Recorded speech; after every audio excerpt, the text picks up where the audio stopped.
They can be seen everywhere, in airports, patrolling beaches and parks, in rural areas and city streets. Mexico's military is now the largest and most powerful it's ever been. During the presidency of Andrés Manuel López Obrador, over 100 different functions of civilian governments or civilian authorities were transferred to the armed forces. What we are having in Mexico is a strong process of militarization of the public life. The armed forces, they are playing a stronger role, not only in matters related to security, but also in infrastructure, building trains, airports. The massive amounts of public funds going into these projects is wholly controlled by the armed forces. But as the new government takes over, citizens are wondering if these infrastructure works are coming at the expense of public safety. What we are having now is the worst rate of murders in our history. Widely known as AMLO, President López Obrador's tenure has seen record-high homicides, something he has addressed in confusing terms. No hay más violencia. Hay más homicidios. So why is the military building trains and airports? And what does that mean for the country's security?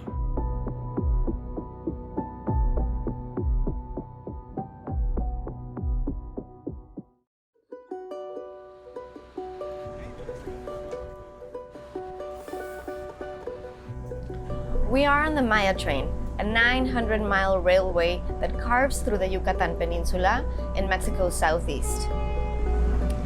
This is arguably López Obrador's most ambitious infrastructure project. About a third of it is being built by the military. In fact, more than half of the Defense Ministry's budget for 2024 will be spent in building the train. Court orders, cost overruns, and derailments have at times stopped construction altogether. La principal preocupación es la piedra de balasto que se utiliza para formar esta cama sobre la cual pasa el tren. There are also concerns about the project's environmental impact and the construction's integrity. Hemos visto piedras de diferentes diámetros que no corresponden a lo adecuado. El problema es que al militarizar el tramo, no sabemos si hubo vicios ocultos. ¿Quién revisa al ejército? Esa es la pregunta. The Mexican military is composed of three key forces: the Army, the Navy, and the National Guard, founded by AMLO in 2019. The National Guard is a force that President López Obrador created to replace the federal police, which he considered too corrupt to function. The gutting of the federal police was initially welcomed by some. When we set up the National Guard in 2019, we came in an agreement. The National Guard is a civil body, not a military one.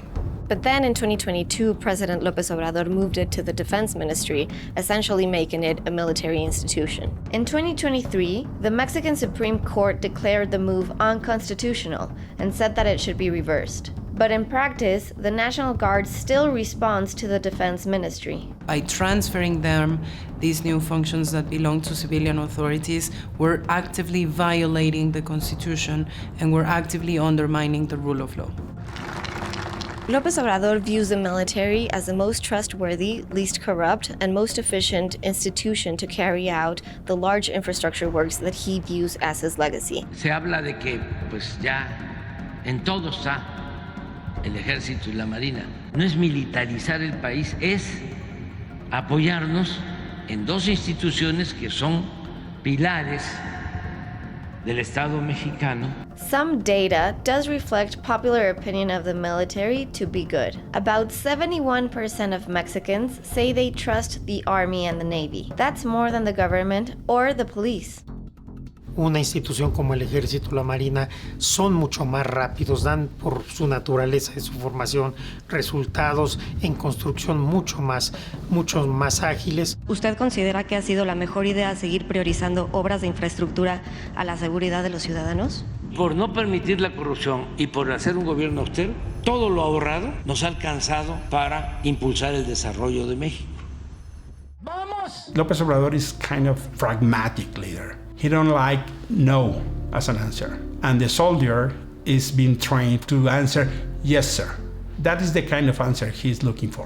What we're having is something that we didn't have in the past. Now we have a business military elite in Mexico.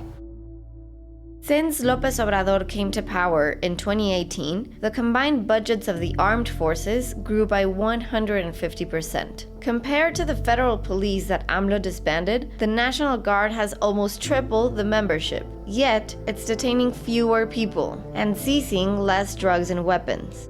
We thought the National Guard will fight federal crimes, narco-traffic, organized crime, kidnapping. The rates and the effectivity of the National Guard is so low. We are talking about 50,000 disappearances during the López Obrador administration. Considering the modern history in Mexico, those are the worst numbers. We used to have a kind of state relationship between the armed forces and the government. Now what we are having is a political relationship which is really dangerous for our democracy.